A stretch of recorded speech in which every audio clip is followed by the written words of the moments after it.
পেখম রেডিও কলকাতা। পেতে রেখো দুই কান, তোমার মন তুমি দিও, চূড়াতে মনো প্রাণ এসে গেল পেখম রেডিও।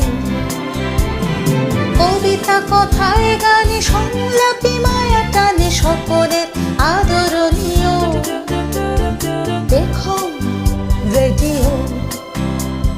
পেখম রেডিও, পেখম রেডিও। নমস্কার, পেখম রেডিও কলকাতা স্বাগত জানাচ্ছে আপনাকে। পেখম রেডিও মানেই কবিতা, আবৃত্তি, গান, বাজনা, নাটক, গল্পপাঠ, বিষয়ভিত্তিক আলোচনা, বেড়ানোর হদিশ, ছোটদের অনুষ্ঠান, এই সব নিয়ে সম্পূর্ণ পারিবারিক মনোরঞ্জন। পেখম রেডিও।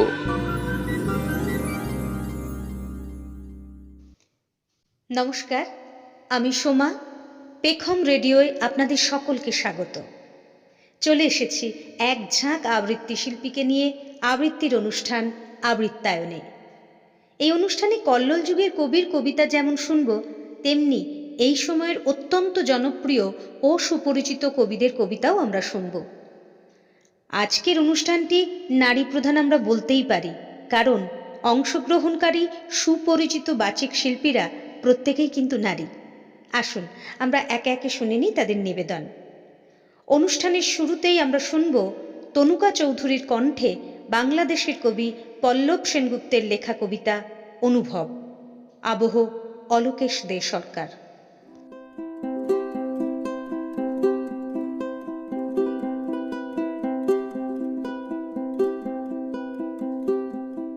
বিচ্ছিন্নতার এই কদিন আমাকে শিখিয়েছে কি করে তোমাকে ভালো না বেসেও ভালোবাসা যায়, কাছে না থেকেও থাকা যায় একান্ত তোমার কাছে। দেশে দেশে যারা তাদের অমূল্য প্রাণ দিয়েছেন, তারা খ্রিস্টান কি মুসলিম, হিন্দু কি বৌদ্ধ, চীনা না ইরানি না বাংলাদেশি না ভারতীয়, একবারও মনে হয়নি। মনে হয়েছে আমি হারিয়েছি আমার আপনজন। ব্যথিত হৃদয়ে অন্তরে একা ঘরে থাকতে গিয়ে দেখেছি জীবন একা হতে পারে না কারো। বিশ্বাস করো, এই কদিন টেলিভিশন কিংবা মিডিয়ায় চোখ রেখে আমি কোনো ঈশ্বরের মুখ খুঁজিনি। খুঁজেছি বিজ্ঞানের জয়যাত্রার খবর, খুঁজেছি কিছু প্রিয় সুস্থতার খবর। অনুভব করেছি দিনে দিনে কি করে এই সাধের পৃথিবীকে আমরাই একটু একটু করে অসুস্থ করে তুলেছি। বিস্ময়ে তাকিয়ে দেখছি সৈকতে নতুন করে ফুটছে দৃষ্টিনন্দন সাগরলতার নীল ফুল। হৈ হৈ করে সৈকতের কাছে ভিড়তে আরম্ভ করেছে গোলাপি ডলফিন। ওজোন স্তরের ফুটো নাকি প্রায় সেরে এসেছে। পরিষ্কার হতে শুরু করেছে পৃথিবীর বাতাস। গাছের ডাল আর ঘরের আড়াল ছেড়ে দলে দলে পাখি গাড়ির হেডলাইটে, বৈদ্যুতিন খুঁটিতে গড়ে তুলছে শান্তির নীড়। বন্য হরিণেরা দখল করে নিয়েছে পথ। সবুজ হতে আরম্ভ করেছে আমাদের অরণ্য, প্রকৃতি। নদী টানতে পারছে শ্বাস। বিচ্ছিন্নতার এই কটি দিনে আমি নতুন করে অনুভব করেছি মৃত্যু, প্রকৃতি আর বিজ্ঞানের এই ত্রিমুখী লড়াইয়ে প্রসারিত করে তার ভালোবাসার হাত শেষমেশ জয়ী হবে বিজ্ঞান।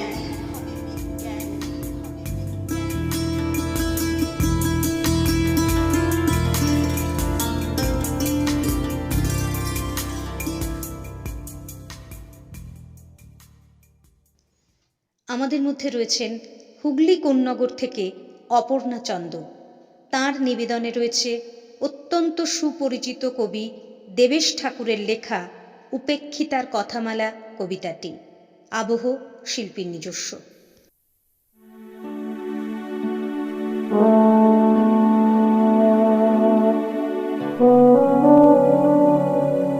প্রিয়তম, সম্বোধন অন্য কিছু হলে ভালো হতো। যুদ্ধক্ষেত্রে কেউ কি অন্যের চিঠি পড়ে? প্রয়োজন নেই এমন সম্বোধনে, হয়তো অধিকারও নেই। তুমি আজ যুদ্ধক্ষেত্রে, চারিদিকে রক্ত, অস্ত্র, ক্ষমাহীন মৃত্যুর পাহাড়। তুমি সুস্থ থাকো, ভালো থাকো আমার পরমায়ু নিয়ে।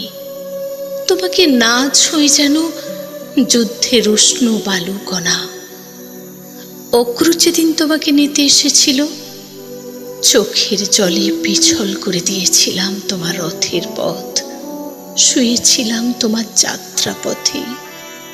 তবু তুমি চলে গেলে, বলেছিলে আবার আসবে। কবে কবে কবে পুরুষোত্তম, কবে আবার আসবে রাজা দক্ষিণীর কুটিরে? আমার প্রতিদিন গাথা গুঞ্জার মালা শুকিয়ে যাচ্ছে রোদ্দুরে। তুমি কি আর কোনো দিন পড়বে না? জানি তোমার সামনে এখন দ্রোণাচার্যের রথ, পিছনে তোমারই সংসপ্তক সেনা।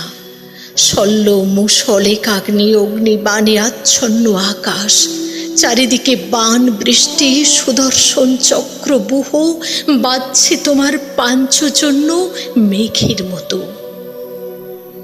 এমন দিনে তোমার কি একবারও মনে পড়ে সেই তমাল বনে বৃষ্টি, সেই মেঘের ডাক?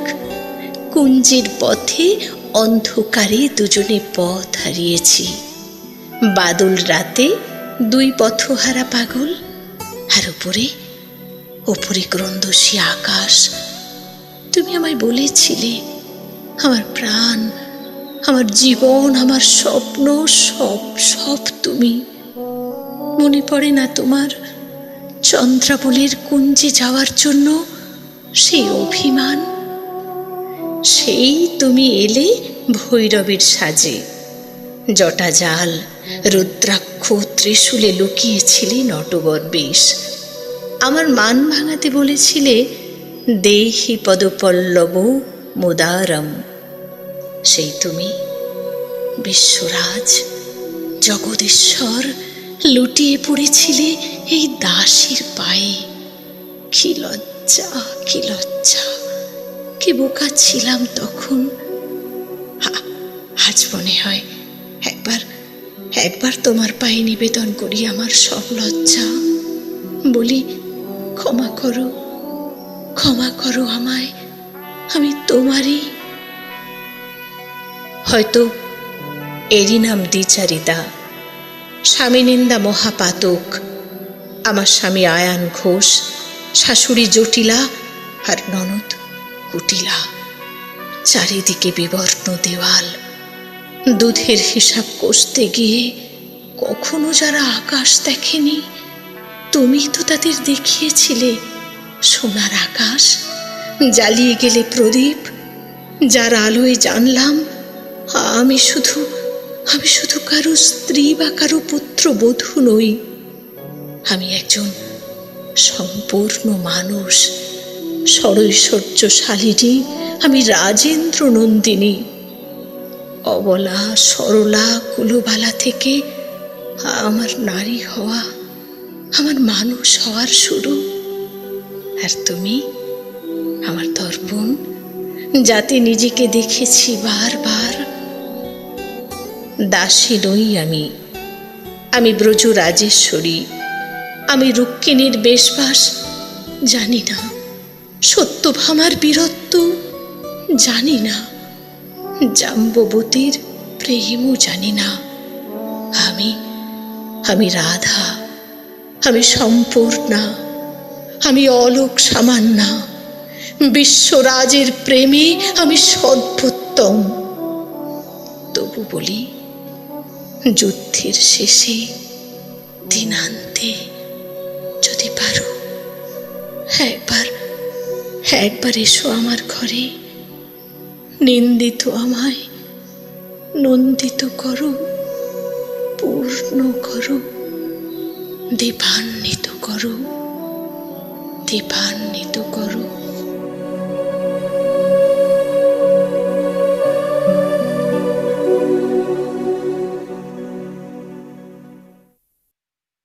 আপনি শুনছেন পেখম রেডিও কলকাতা। পেখম রেডিও মানেই সম্পূর্ণ সাংস্কৃতিক মনোরঞ্জন।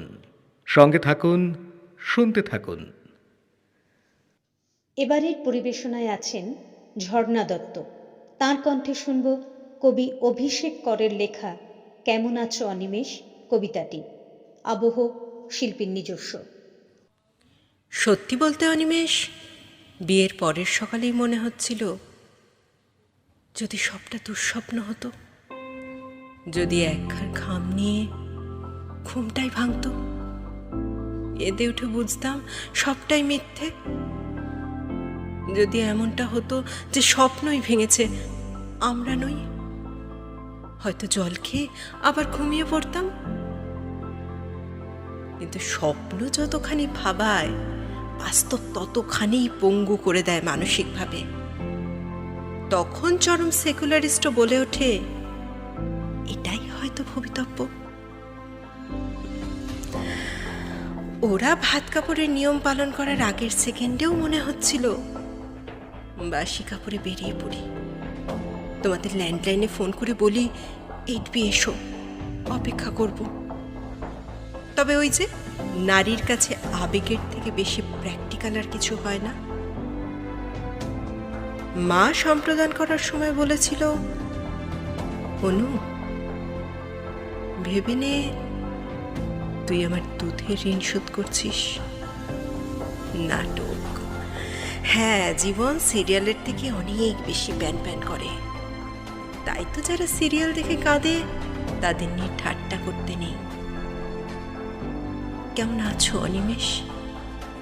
তোমাদের পৈতৃক বাড়িটা আছে, ছাদের পাশে সিঁড়িটা? জুলাই 7 তারিখ, 98 সাল। প্রথম চুমু খেতে গিয়ে তুমি কাঁদতে শুরু করেছিলে। পরে বুঝেছিলাম আসলে লোকের ভয় নয়, তুমি সাহসী পুরুষের আদলে লুকিয়ে থাকা একটা ক্যাপলাকান্ত। তোমার স্ত্রীর নাম কি? নিশ্চয়ই কোনো সাহিত্যিকের চরিত্রের মতোই সুন্দর। আমার তো ওইটুকুই, অনু। আগে পরমও নেই, পরে লেখাও নেই।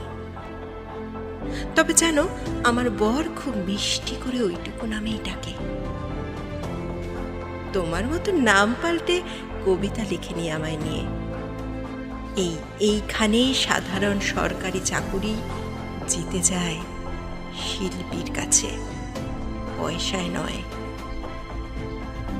ওরা ভালোবাসবে বলে প্রেমিকাকে পাল্টে নিতে চায় না। অনিমেষ, আজ বুঝলাম সুখেই আছি। তোমার সাথেও খারাপ থাকতাম না, তবে ভালোবাসায় কি আজীবন থাকতাম?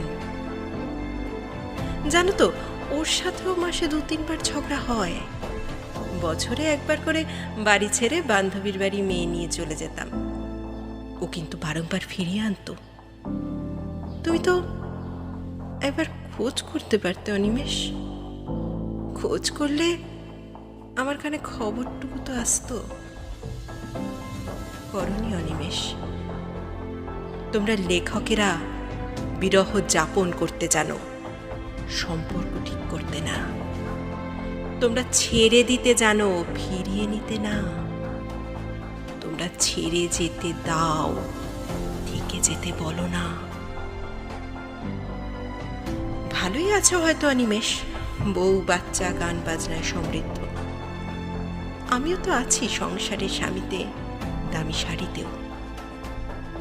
তো কেন তুমি ভাবাও বলো তো, এই 55 এসো কেন পরপুরুষে মন চায়? কেন বলো তো তোমাকে বারবার লিখি? কারণ মেয়ে মানুষ ভালোবাসলে ভুলে যেতে পারে না। মেয়ে মানুষ মন ফিরিয়ে নিলেও মনে করতে জানে। মেয়ে মানুষ ভালো থাকলেও মন খারাপ করে না পাওয়াগুলোকে ভেবে। তোমাদের মতো আমাদের অনেকগুলো মন হয় না অনিমেষ।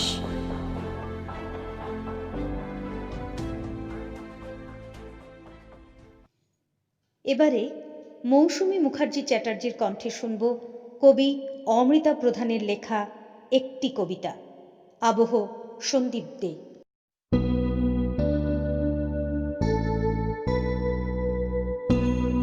উনি বলতেন, সে শুনত। চলতো সে এক খেলা, বলবার আর শোনবার। খেলার সরঞ্জাম ছিল দুটি কাগজের চিরকুট। একটিতে লেখা ছিল বলো, অন্যটিতে লেখা ছিল শোনো। একে কি নিয়তি বলে নাকি নিতান্তই কাকতালীয়? তার তোলা চিরকুটে সর্বদাই লেখা থাকতো শোনো। সে শুধু শুনেই গেল। সে শুনল আদেশ, সে শুনল উপদেশ, নিষেধাজ্ঞা, সব কিছু তার জন্যই ছিল। তার জন্য ছিল প্রত্যাখ্যান। সে জানতো বলা আর শোনা কেবলমাত্র ক্রিয়াপদ নয়। রাজা বললেন বিষ পান করো, সে মীরাবাই হয়ে গেল। ঋষি বললেন প্রস্তর হয়ে যাও, সে অহল্যা হয়ে গেল। প্রভু বললেন বেরিয়ে যাও, সে সীতা হয়ে গেল। চিতার আগুন থেকে বেরোনো আর্তনাদ কোনো কানই শুনতে পেল না, সে সতী হয়ে গেল। অব্যক্ত রইল তার অভিযোগ, আটকে রইল শব্দ, সেলাই করা রইল তার ঠোঁট, অবরুদ্ধ রইল গলা। তার হাত কোনো দিন নাগাল পেল না সেই চিরকুটের, যাতে লেখা ছিল বলো, বলো, বলো।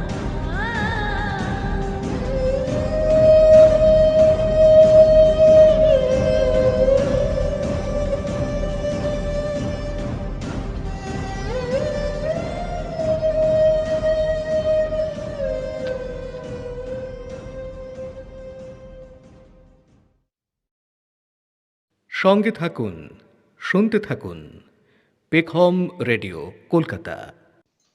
অত্যন্ত সুপরিচিত ও জনপ্রিয় কবি অমিত চক্রবর্তীর লেখা চলো যাই কবিতাটি উচ্চারিত হবে পারমিতা দাশগুপ্তের কণ্ঠে। আবহ শুভ্র সেনগুপ্ত। বুকের ভেতর একটা সাঁকো যত্ন করে গুছিয়ে রাখো, তারি তলায় তীর তীরে এক নদী, তারায় ভরা আকাশ রেখো, ক্লান্ত হলে তাকিয়ে দেখো, চাঁদের আলো কম পড়ে যায় যদি। সঙ্গে একটা নদী থাকুক, কেউ সেখানে নৌকো রাখুক, উজান বেয়ে চলুক নিরবধি। যদিও এসব স্বপ্ন কথা, তবুও গূঢ় বাস্তবতা। বোঝার জন্য এসব থাকা চাই।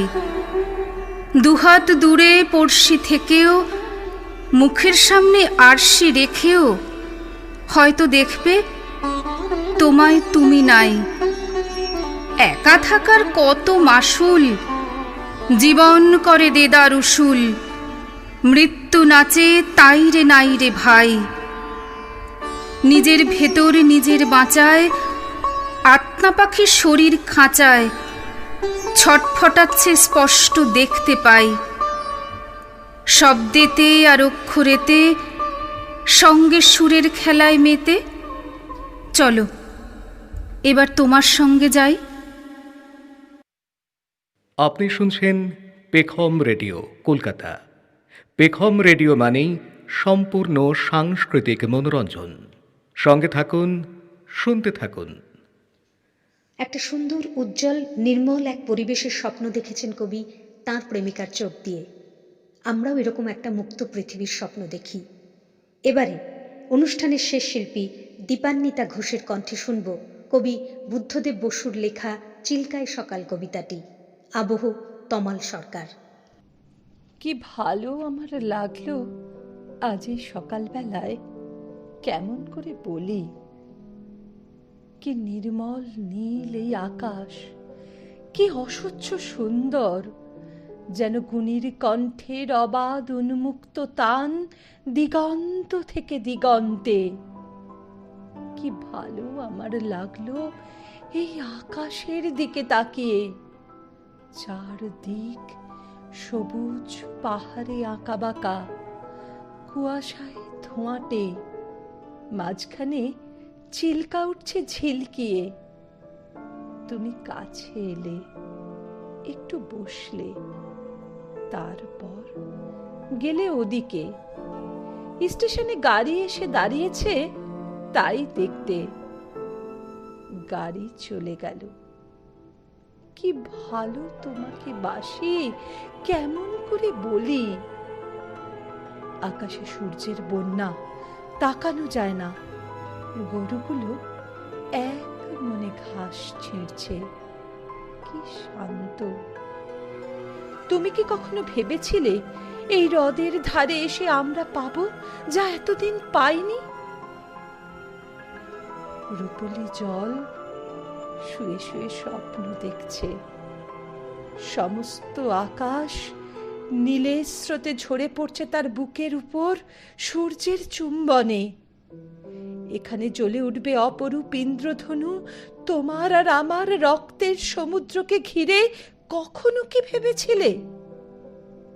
কাল চিল্কায় নৌকোয় যেতে যেতে আমরা দেখেছিলাম দুটো প্রজাপতি কত দূর থেকে উড়ে আসছে জলের উপর দিয়ে। কি দুঃসাহস! তুমি হেসেছিলে আর আমার কি ভালো লেগেছিল। তোমার সেই উজ্জ্বল অপরূপ সুখ। দেখো দেখো কেমন নীল এই আকাশ, আর তোমার চোখে কাঁপছে কত আকাশ, কত মৃত্যু, কত নতুন জন্ম। কেমন করে বলি। সঙ্গে থাকুন, শুনতে থাকুন। পেখম রেডিও কলকাতা। আবার আমরা ফিরে আসব খুব তাড়াতাড়ি। সঙ্গে থাকুন, শুনতে থাকুন পেখম রেডিও।